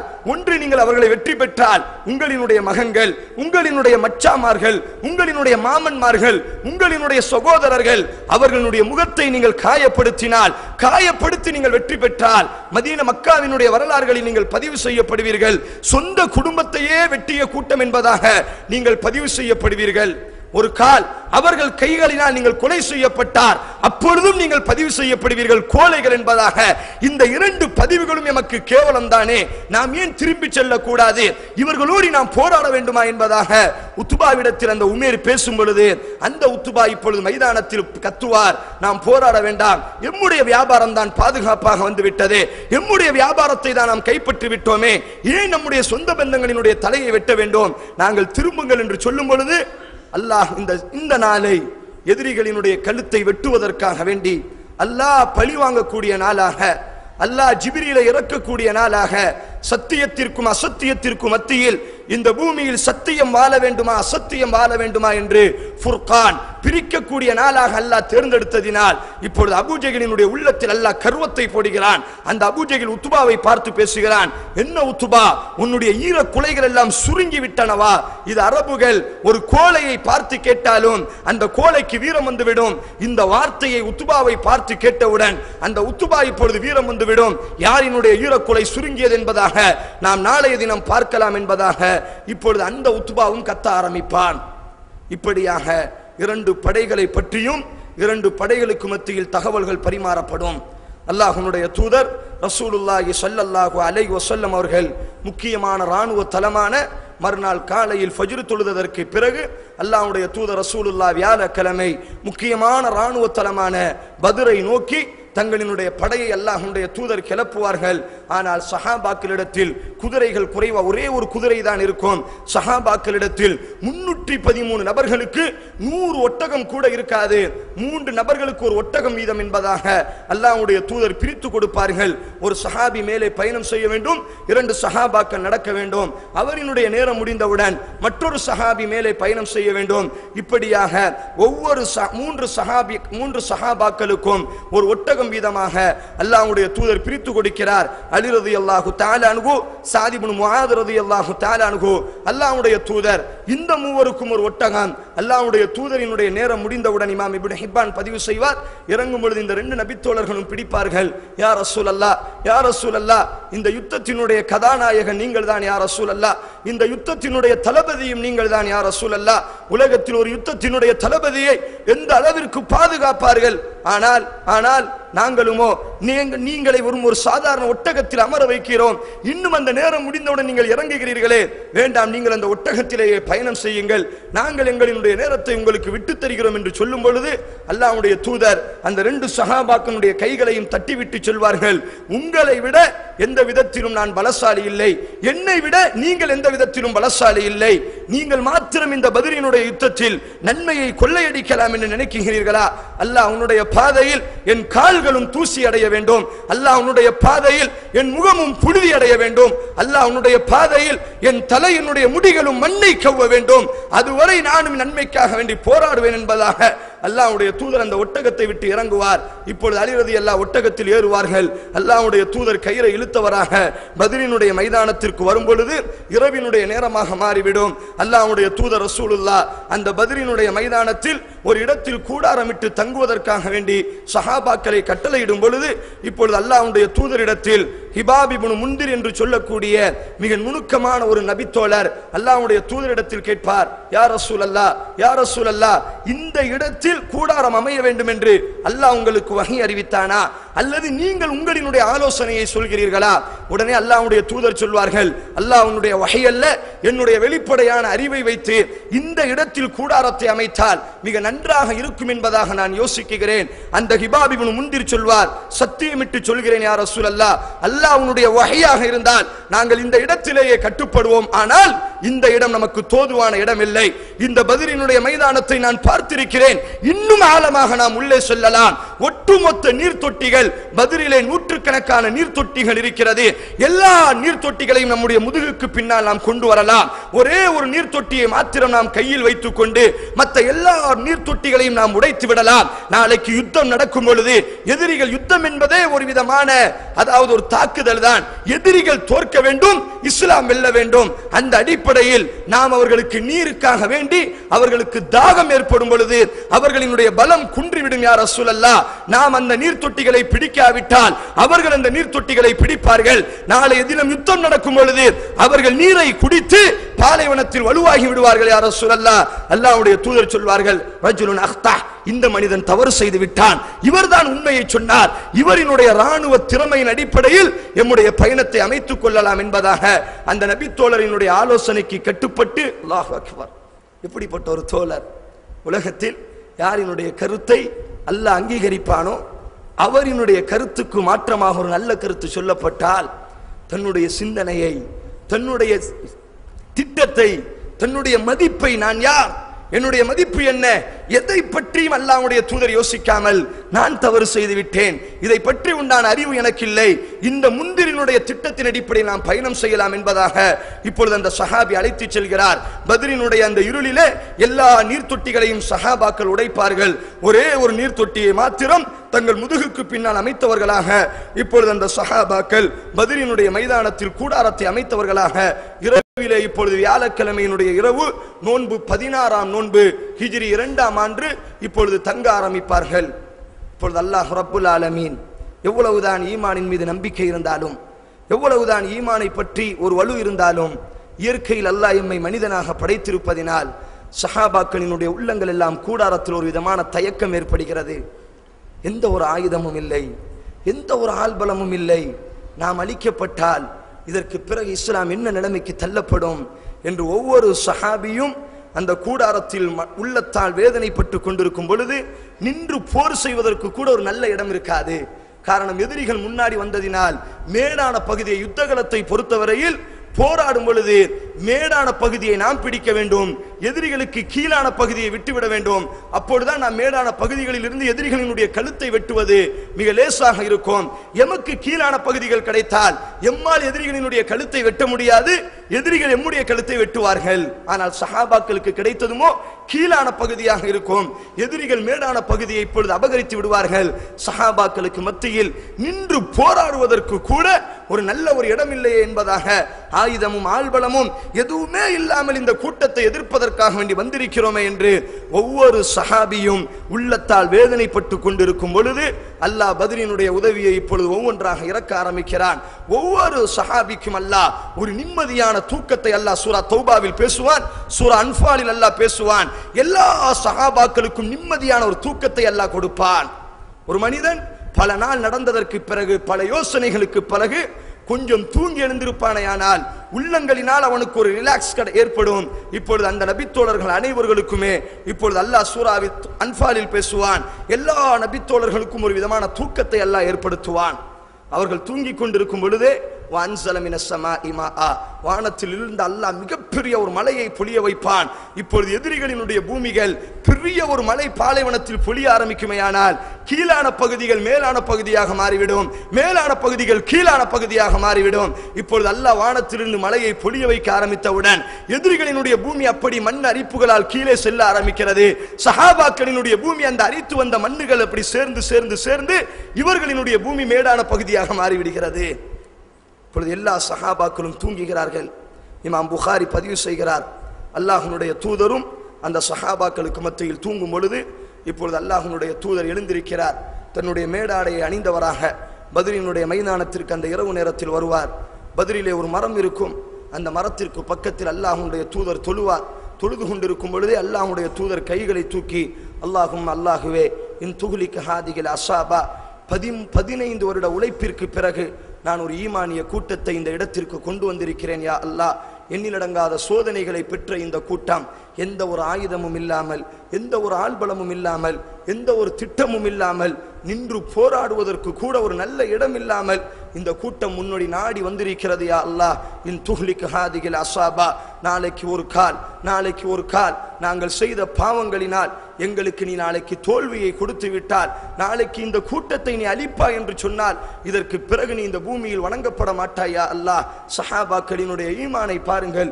இவர்கள் செத்தால் இதற்கு பிறகு இதே போன்ற ஒரு கூட்டத்தை என்னால் உருவாக்க முடியாது, இதே போன்ற ஒரு பிலாலை உருவாக்க முடியாது, இதே போன்ற ஒரு உமரை உருவாக்க முடியாது, இதே போன்ற ஒரு அபூபக்கரை என்னால் உருவாக்க முடியாது. 15 வருட போராட்டத்திற்கு பிறகு உன்னை மாத்திரம் நம்பிக்கொண்டு தௌஹீதை சுமந்தவர்களாக, ஈமானை சுமந்தவர்களாக, எந்த ஒரு ஆயுதத்தையும் கையில் தூக்காமல் மதீனாவிலிருந்து வெளியேறும் பொழுதே மரணத்தை தங்கள் தலைக்கு மேலே சுமந்தவர்களாக இந்த கூட்டம் வருகிறது. யா அல்லாஹ், இவர்களை நீ அழித்தால் நாளைக்கு நீ வணங்கப்பட மாட்டாய் இந்த பூமியில். யா அல்லாஹ், இவர்கள் இந்த பத்ரினுடைய மைதானத்தில் கொலை செய்யப்பட்டால் இதற்கு பிறகு இதே போன்ற ஒரு கூட்டம் உருவாகாது யா அல்லாஹ் என்று அல்லாஹ்வுடைய தூதர் அழுகிறார். அவரினுடைய மேலாடைகள் எல்லாம் கீழே விழும். அபூபக்கர் சித்திக் ரலியல்லாஹு அந்த மேலாடையை போட்டு சொல்வார், ஹஸ்புக்க யா நபி அல்லாஹ், ஹஸ்புக்கல் ஆன யா நபி அல்லாஹ். அல்லாஹ் உன்னுடைய தூதரே, அல்லாஹ் உன்னுடைய நபியே, போதும் போதும். அல்லாஹ் நாளைக்கு எமக்கு வெற்றியை கொடுப்பான், அல்லாஹ் நாளைக்கு எமக்கு உதவியை கொடுப்பான், அல்லாஹ் நாளைக்கு எமக்கு மிகப்பெரிய கண்ணியத்தை கொடுப்பான் என்று ஆதரவை தெரிவித்தவர்களாக இப்பொழுது அல்லாஹ்வுடைய தூதர் தூங்குகிறார். மறுநாள் 17ஆம் பிறை ரமதானினுடைய 17ஆம் நாள் வெள்ளிக்கிழமை அல்லாஹ்வுடைய தூதர் கண் விழிப்பார். கண் விழிக்கும் பொழுதே கைகளை தூக்குவார். அல்லாஹும் அல்லாஹுவே, இன்றைய நாளை எங்களுக்கு சிறப்பான நாளாக ஆக்குவாயாக. அல்லாஹும் அல்லாஹுவே, இன்றைய நாளை முஸ்லிம்களினுடைய கண்ணியமான நாளாக ஆக்குவாயாக. அல்லாஹும் அல்லாஹுவே, இன்றைய நாளில் முஸ்லிம்களினுடைய இரத்தத்திற்கு நீ பலி கொடுப்பாயாக. அல்லாஹும் அல்லாஹுவே, இன்றைய தினத்தில் குஃபார்களினுடைய இரத்தத்தை ஓட்டக்கூடிய நாளாக இந்த பத்ரினுடைய நாளில் யௌமுல் ஃபுர்கான், சத்தியத்திற்கும் அசத்தியத்திற்கும் தீர்வு கிடைக்கக்கூடிய, சத்தியமா அசத்தியமா இந்த பூமியில் வெல்லுமா அல்லது அசத்தியம் வெல்லுமா என்று இரண்டு கூட்டத்திற்கு மத்தியில் எந்த கூட்டம் இந்த பூமியில் வாழ வேண்டும் என்பதை தீர்மானிக்கக்கூடிய யௌமுல் ஃபுர்கான், யௌமுல் ஜும்ஆ கூட்டத்தை பிரித்து சத்தியத்தை பாதுகாத்து அசத்தியத்தை புதைக்கக்கூடிய நாளாக இன்றைய நாளை நீ ஆக்குவாயாக என்று அல்லாஹ்வுடைய தூதர் கைகளை தூக்கி கொண்டே ரமதானினுடைய வெள்ளிக்கிழமை 17ஆம் கிழமை அல்லாஹ்வுடைய தூதர் எழுந்திருப்பார்.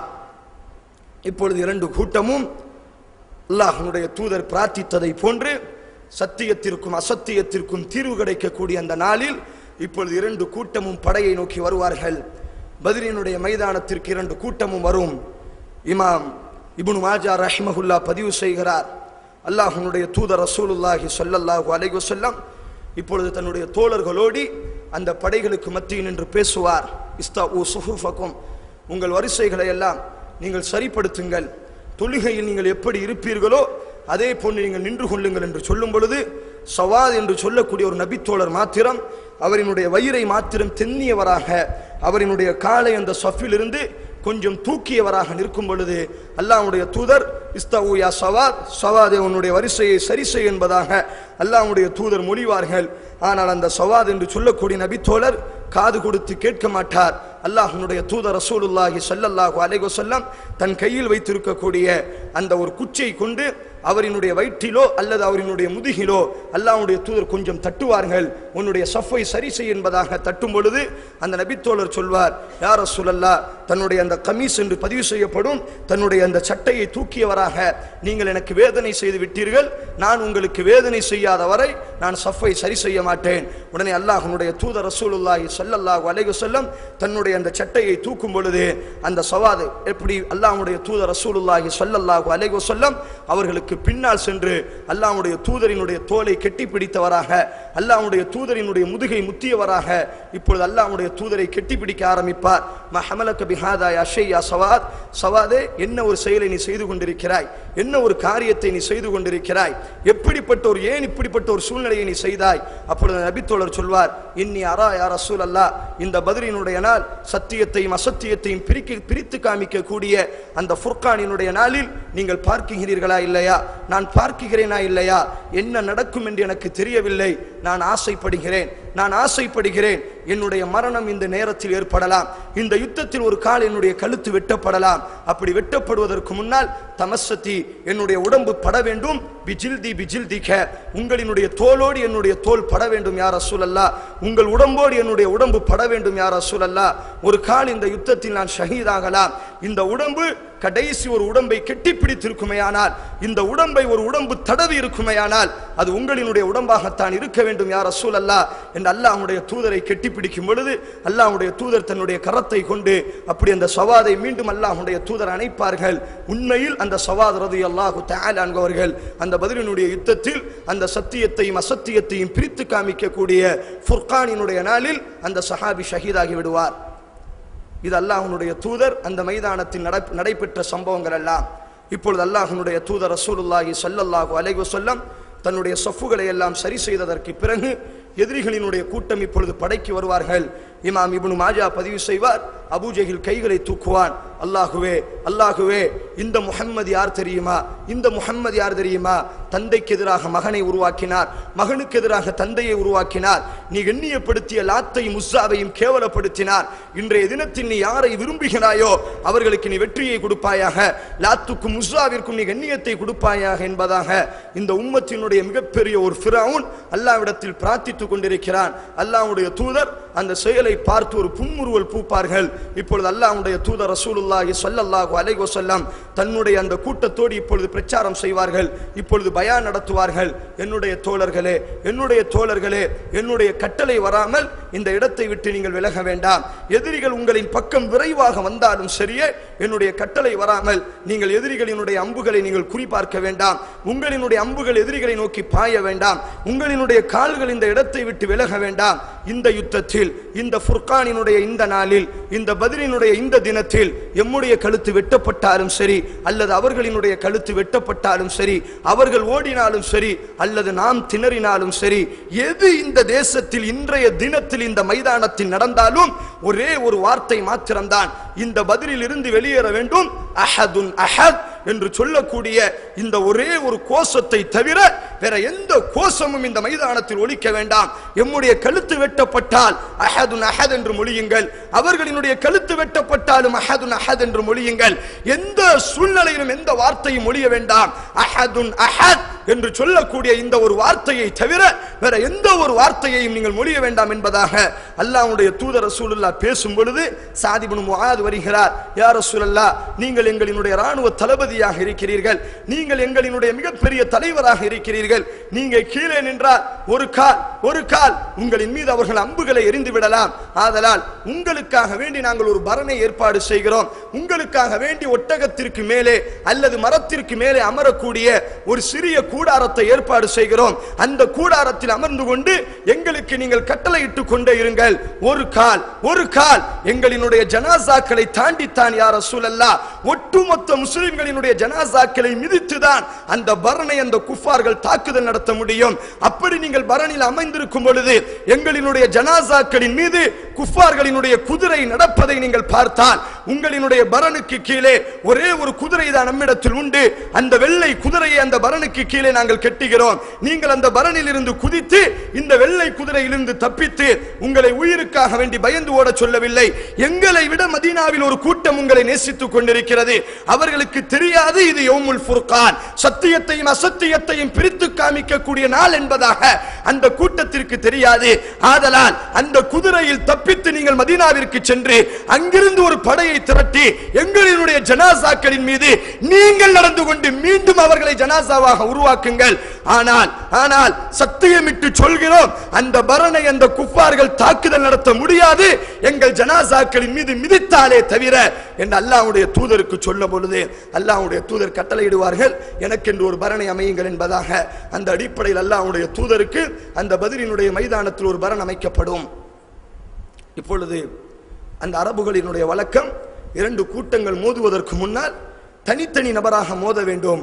அந்த அடிப்படையில் குஃபார்களினுடைய உத்துபா, ஷைபா, உக்குபா என்று சொல்லக்கூடிய மூன்று மிக முக்கியமான குதிரை வித்த வீரர்கள், குதிரை யுத்தத்தினுடைய மிகப்பெரிய முக்கியமான மக்காவினுடைய மிகப்பெரிய ஒரு ராணுவ தலைவர்கள், இப்பொழுது மூன்று நபர்களும் இப்பொழுது அல்லாஹ்வுடைய தூதரை எதிர்ப்பதற்காக வேண்டி வெளியேறும் பொழுது இப்பொழுது அல்லாஹ்வுடைய தூதர் ரசூலுல்லாஹி ஸல்லல்லாஹு அலைஹி வஸல்லம் அவர்கள் இப்பொழுது மூன்று அன்சாரி நபித்தோழர்களை கட்டளையிடுவார்கள், நீங்கள் அவர்களோடு போராட செல்லுங்கள் என்பதாக.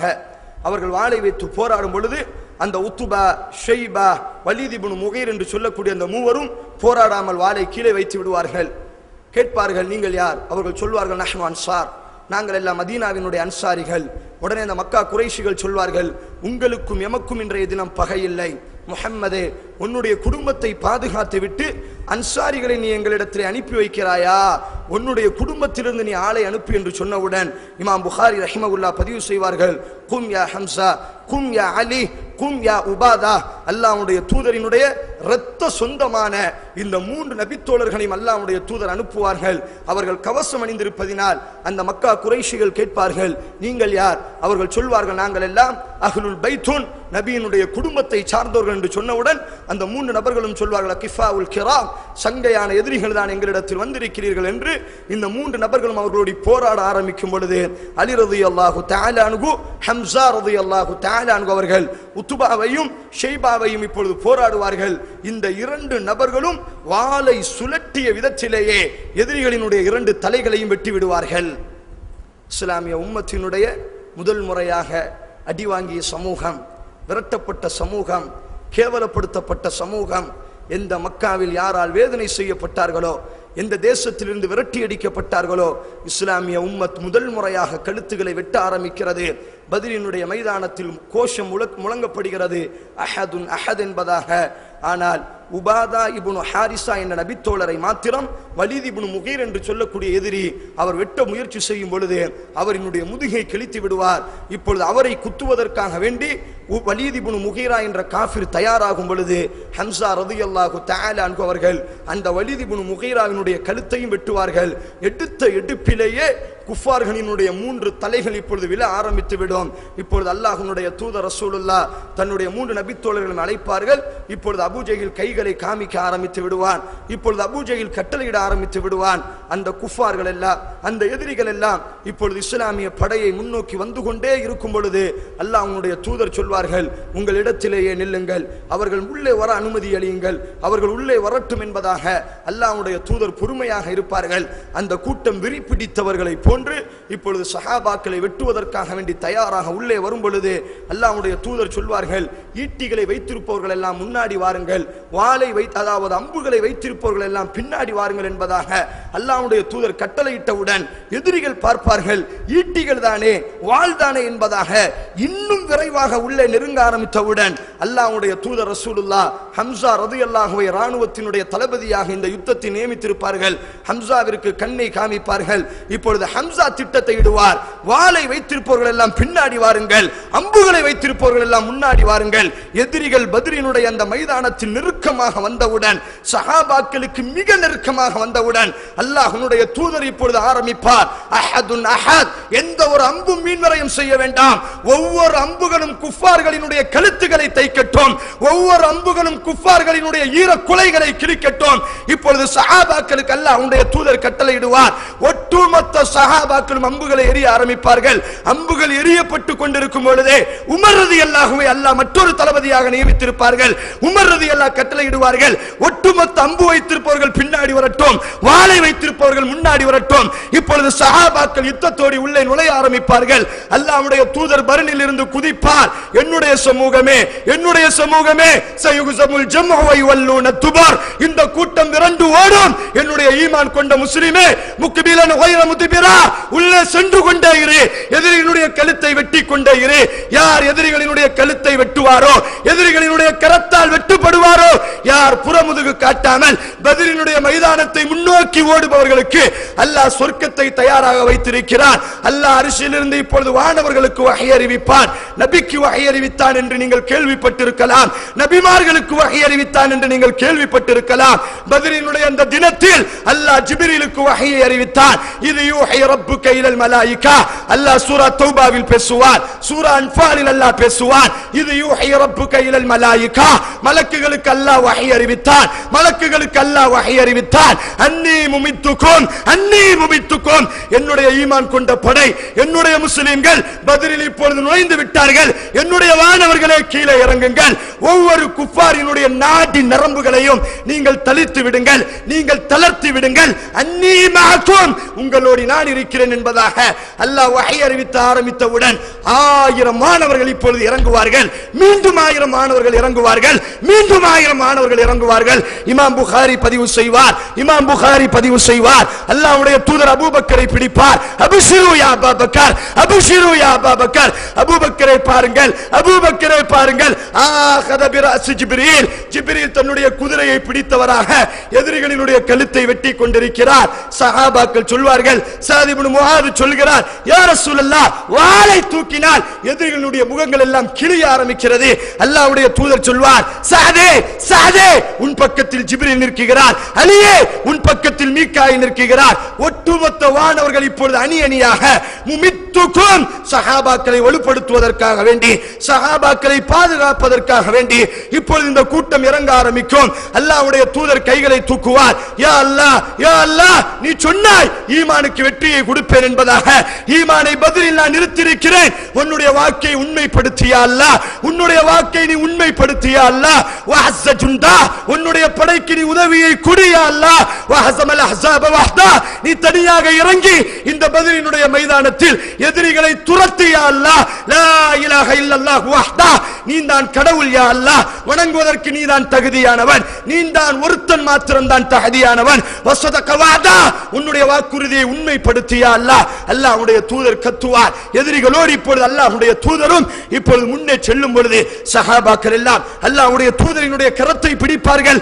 அல்லாஹ்வுடைய தூதர் சஹாபாக்களினுடைய கரத்தை தட்டிவிட்டு அல்லாஹு அக்பர், அல்லாஹு அக்பர், வலில்லாஹில் ஹம்த், யா அல்லாஹ் உனக்கு நீனே பெரியவன், புகழ்ச்சிகள் எல்லாம் உனக்கு தான் யா அல்லாஹ், என்னுடைய ஈமானை பாதுகாப்பாயாக. இன் துகுலிக ஹாதிகில் அஸ்ஸாபா, இமாம் முஸ்லிம் சொல்வார், அந்த பத்ரினுடைய மைதானத்தில் மீண்டும் அல்லாஹ்வுடைய தூதர் சொல்வார், இந்த கூட்டத்தை நீ அழித்தால், இந்த கூட்டத்தினுடைய கழுத்தை நீ வெட்டினால் நீ வணங்கப்பட மாட்டாய், இதற்கு பிறகு நீ வணங்கப்பட மாட்டாய் என்று அல்லாஹ்வுடைய தூதர் இப்பொழுது சஹாபாக்களுக்கு மத்தியில் கத்திக்கொண்டே இருப்பார்கள்.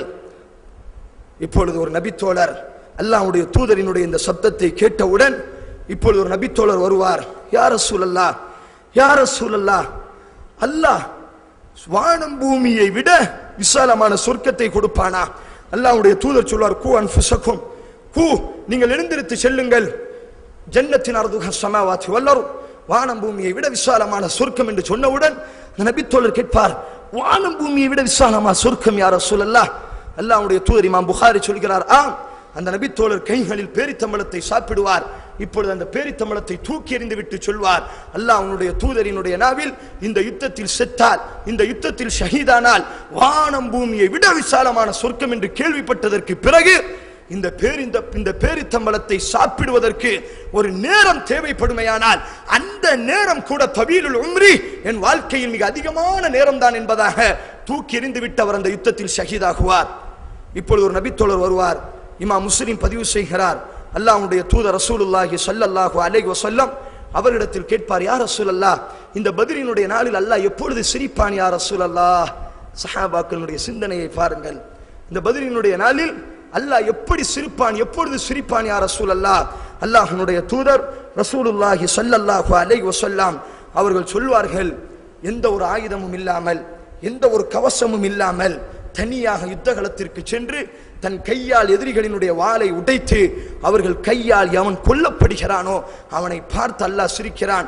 இமாம் முஸ்லிம் சொல்வார், தன்னுடைய அந்த கவசத்தினுடைய ஆடையை உடைப்பார், தன்னுடைய வாளை தன்னுடைய கையால் உடைத்து தூக்கி எறிந்துவிட்டு அந்த நபித்தோழர் உள்ளே செல்வார், அந்த யுத்தத்தில் ஷஹீதாகுவார்.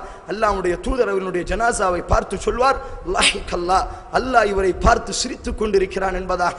அல்லாஹ்வுடைய தூதர் ரசூலுல்லாஹி ஸல்லல்லாஹு அலைஹி வஸல்லம் இப்பொழுது அந்த சஹாபியை புகழ்வார்கள்.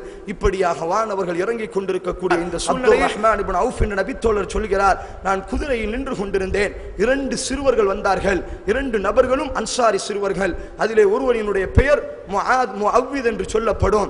அந்த 2 சிறுவர்களும் என்னுடைய காலை சுரண்டினார்கள். நான் அந்த சிறுவர்களின் பக்கம் தலையை சாய்த்தேன்.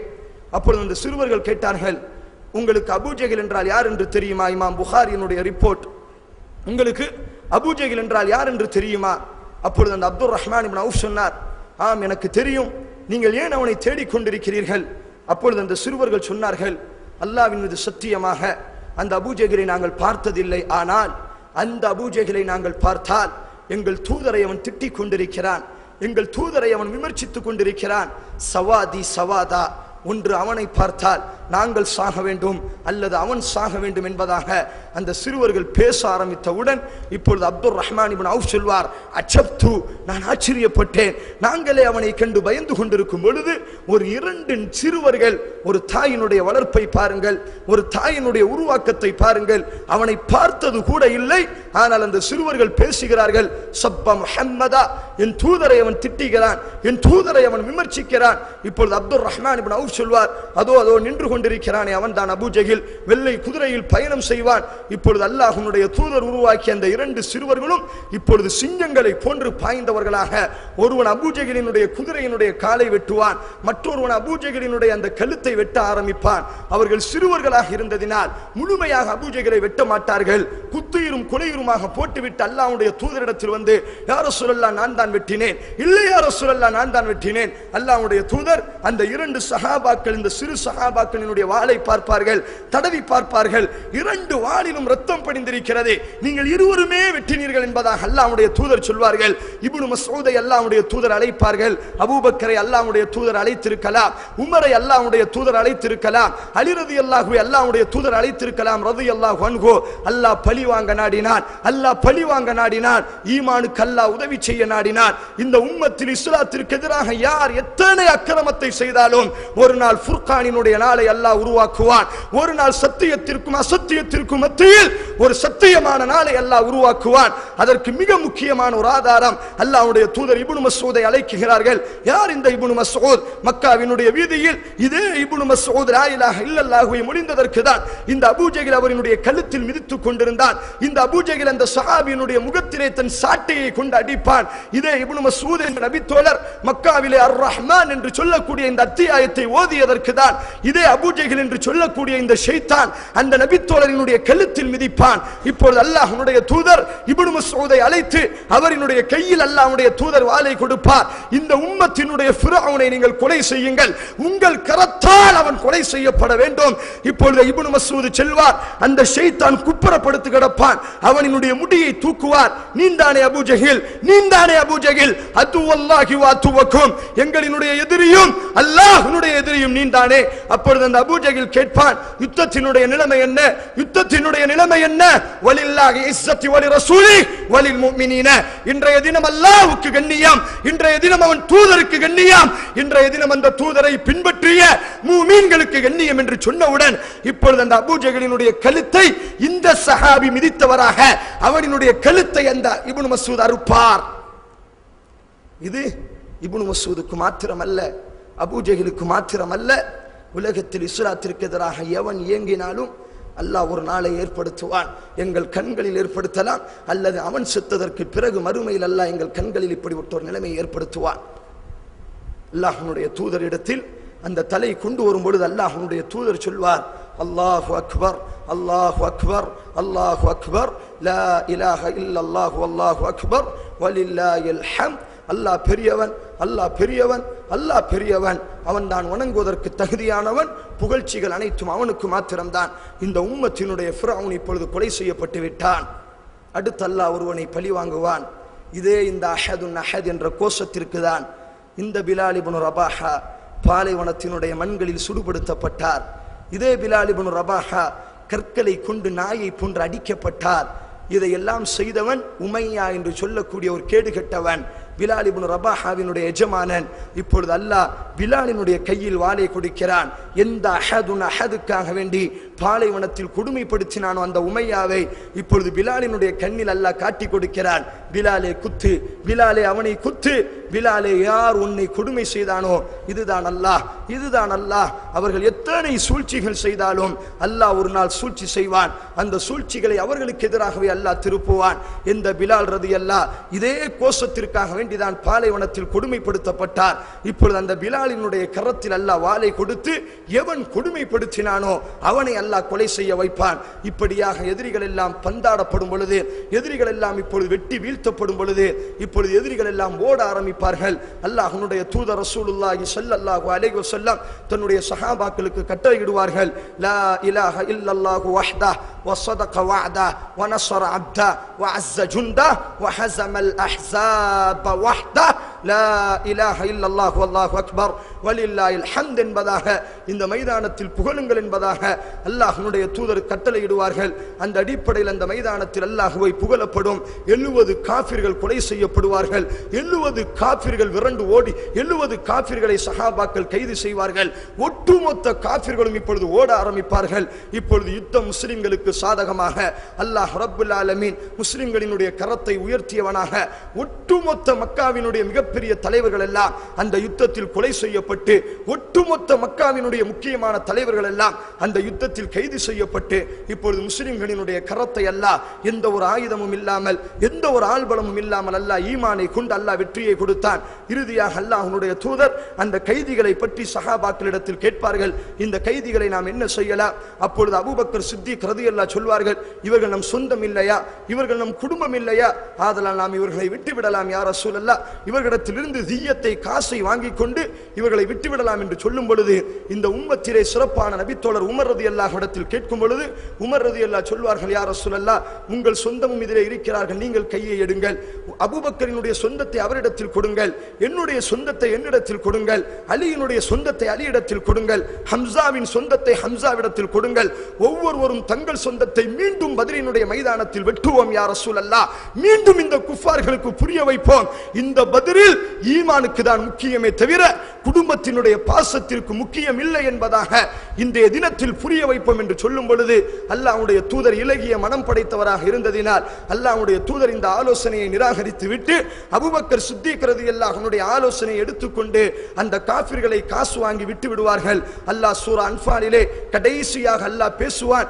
இப்பொழுது மறுநாள் அபூபக்கரும் அல்லாஹ்வுடைய தூதரும் தங்களினுடைய கூடாரத்தில் துணியை போட்டு அழுது கொண்டிருப்பார்கள். இப்பொழுது இமாம் புகாரி பதிவு செய்கிறார், உமர் ரலியல்லாஹு வருவார்கள், ஏன் யா ரசூலல்லாஹ் அழுகிறீர்கள்? நீங்கள் சொன்னா நானும் அழுவேனே யா ரசூலல்லாஹ். அல்லாஹ்வுடைய தூதர் சொல்வார், நேற்றைய தினம் அல்லாஹ் ஒரு வசனத்தை இறக்கினான், மா கான லி நபியின யகூன லஹு அஸ்ரா ஹத்தா யுஸ்கின ஃபில் அர்தி துரீதுன அரத துன்யா வல்லாஹு யுரீதுல் ஆখিরাহ. என்ன நபியே, எந்த நபிக்கும் தகுதி இல்லை எதிரிகள் உங்கள் கைகளில் மாட்டியதற்கு பிறகு அவனை வெட்டாமல் துரீதுன அரத துன்யா, இந்த உலகத்தினுடைய காசை விரும்புகிறாயா? வல்லாஹு யுரீதுல் ஆখিরাহ, அல்லாஹ் விரும்புவதெல்லாம் மறுமையை தான். அல்லாஹ் உன்னுடைய வாக்கு முந்தி விட்டது, பத்ரில் கலந்து கொண்டவர்களை அல்லாஹ் மன்னித்து விட்டான், உன்னுடைய முன்பின் பாவத்தை அல்லாஹ் மன்னித்து விட்டான். இந்த வாக்கு மாத்திரம் முந்தாவிட்டால் நீங்கள் செய்த இந்த பாவத்திற்கு அல்லாஹ் உங்கள் நாட்டின் நரம்புகளை அல்லாஹ் தளர்த்தி இருப்பான் என்பதாக அல்லாஹ்வுடைய வசனத்தை இப்பொழுது உமர் ரலியல்லாஹுக்கு அல்லாஹ்வுடைய தூதர் ஓதி காமிப்பார்கள். இப்படியாக அல்லாஹ் ரப்புல் ஆலமீன் அந்த பத்ரினுடைய யுத்தத்தை முஸ்லிம்களுக்கு சாதகமாக சத்தியம் ஒரு நாள் என்றைக்காவது ஒரு நாள் வெற்றி பெறும் என்பதற்கு ஒரு அடையாளமாக அல்லாஹ் ரப்புல் ஆலமீன் அந்த பத்ரினுடைய மைதானத்தை உருவாக்கினார்.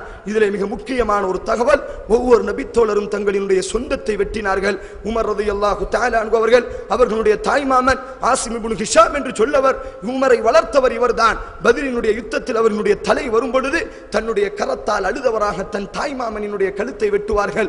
அபு உபைதா என்ற நபித்தோழர், ஒரு மனிதனினுடைய தலை வந்து கொண்டே இருக்கும், வாளை எடுத்துக்கொண்டே இருப்பார்கள், கிழக்கின் பக்கம் போராடுவதற்கு செல்வார்கள், அங்கும் அவரினுடைய தலைவரும் மேற்கின் பக்கம் போராடுவதற்கு செல்வார்கள்.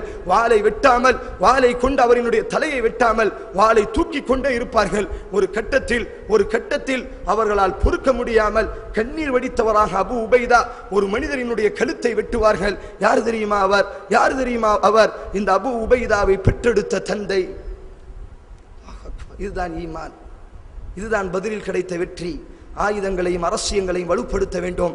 நான் இதையெல்லாம் தவறு சொல்லவில்லை. ஆயுதங்களும் அரசியலையும் நாங்கள் எல்லாம் வலுப்படுத்த வேண்டும் என்று ஒரு கூட்டம் உருவாகும் பொழுது எங்கே ஈமானை வலுப்படுத்தக்கூடிய கூட்டம்? இந்த பத்ரினுடைய எல்லா வரலாறுகளையும் பேசிவிட்டு அல்லாஹ் இறுதியாக ஒரே ஒரு வசனத்தை கொண்டு வருவான், பலா ஆம் அவ்வாறு தான். பத்ரில் நாம் 3000 மாணவர்களை இறக்கி உதவி செய்தோம்.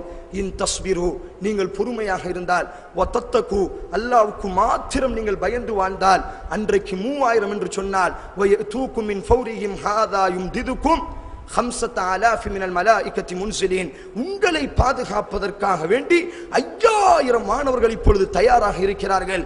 நீங்கள் அவர்களை போன்ற ஈமானை கொண்டு வந்தால் இப்பொழுது 5000 மாணவர்கள் தயாராக இருக்கிறார்கள். அன்றைக்கு எந்த ரப்பு இருந்தானோ அதே ரப்பு தான் இன்றைக்கும் இருக்கிறான். அன்றைக்கு என்ற ஆற்றலில் இருந்தானோ அதே ஆற்றலில் தான் இன்றைக்கு இருக்கிறான். பத்ரினுடைய இறைவன் இன்றைக்கும் அவன் இறைவனாக இருக்கிறான். ஆனால் ஏன் இன்றைக்கு அல்லாஹ் எமக்கு உதவி செய்யவில்லை? ஏன் இன்றைக்கு அல்லாஹ் சிரியாவில் இறக்கவில்லை? ஏன் இன்றைக்கு அல்லாஹ் பிலஸ்தீனில் இறக்கவில்லை? ஏன் இன்றைக்கு அல்லாஹ் ஆப்கானிஸ்தானில் இறக்கவில்லை? அல்லாஹ் சொல்கிறான், அன்றைக்கு 3000 என்று சொன்னால் பி 5000 மினல் மலாயிகத்தி முஸவ்விமீன், அன்றைக்கு இருந்த அதே ஆற்றல் தான் இன்றைக்கு என்னிடத்தில் இருக்கிறது. 5000 வானவர்கள் தயாராக இருக்கிறார்கள். நீங்கள் பொறுமையோடு ஈமானை கொண்டு வந்தால் உங்களுக்காக வேண்டி இறங்க தயார் என்று அல்லாஹ் எமக்காக வேண்டி வாக்கு தருகிறான். இந்த பத்ரினுடைய யுத்தம் எமக்கு தர வேண்டிய படிப்பினை, எத்தனை அநீதிகள் இந்த ஈமானுக்கு இழைக்கப்பட்டாலும் ஒரு நாள் இந்த ஈமான் எம்மிடத்தில் முழுமையாக இருந்தால், இந்த ஈமான் யாருக்கும் பயப்படாமல் அல்லாஹ்வுக்காக வேண்டி மாத்திரம் தூய்மையான ஈமானை, தொழுகையில் அல்ல ஈமான், நோன்பில் அல்ல ஈமான், எம்முடைய வெளிப்படையான வாழ்க்கையில், எம்முடைய அந்தரங்கமான வாழ்க்கையில், எம்முடைய குடும்ப வாழ்க்கையில், எம்முடைய வியாபார வாழ்க்கையில், எம்முடைய மனைவியிடத்தில், எம்முடைய நண்பர்களிடத்தில், எம்முடைய நிர்வாகத்திடத்தில் என்று எல்லா நிலைமைகளிலும் எப்படி அந்த நபித்தோழர்கள் இந்த கடலில் சாக சொன்னால் சாக தயார், அதே போன்று நபியினுடைய பேச்சை எல்லா சூழ்நிலையிலும் கேட்போம் என்பதாக நாங்கள் தயாராக ஆனால் அல்லாஹ் 5000 மாணவர்களை மீண்டும் அந்த ஃபுர்கானினுடைய நாளை எமக்காக வேண்டி ஏற்படுத்தி எம்முடைய கைகளை அல்லாஹ் வலுப்படுத்த தயாராக இருக்கிறான். இன்ஷா அல்லாஹ் நாளைய தினம் இஸ்லாமிய வரலாற்றிலேயே பத்ருக்கு பிறகு அல்லாஹ்வுடைய தூதர் சந்தித்த மிக சோகமான ஒரு யுத்தம். அல்லாஹ்வுடைய தூதரை அந்த நபித்தோழர்கள் அந்த யுத்தத்தில் எப்படியெல்லாம் பாதுகாத்தார்கள், அந்த யுத்தம் எமக்கு தோல்வியை ஏற்படுத்தி இருந்தாலும் நபித்தோழர்களினுடைய சகோதரத்துவம் அந்த யுத்தத்தில் எப்படியெல்லாம் வெளிப்பட்டது என்பதை இன்ஷா அல்லாஹ் நாம் நாளைய தினம் இஸ்லாமிய வரலாற்றினுடைய கரும் புள்ளியாக பதிவு செய்யப்பட்ட உஹதினுடைய யுத்தத்தை நாம் நாளைய தினம் பார்க்கலாம்.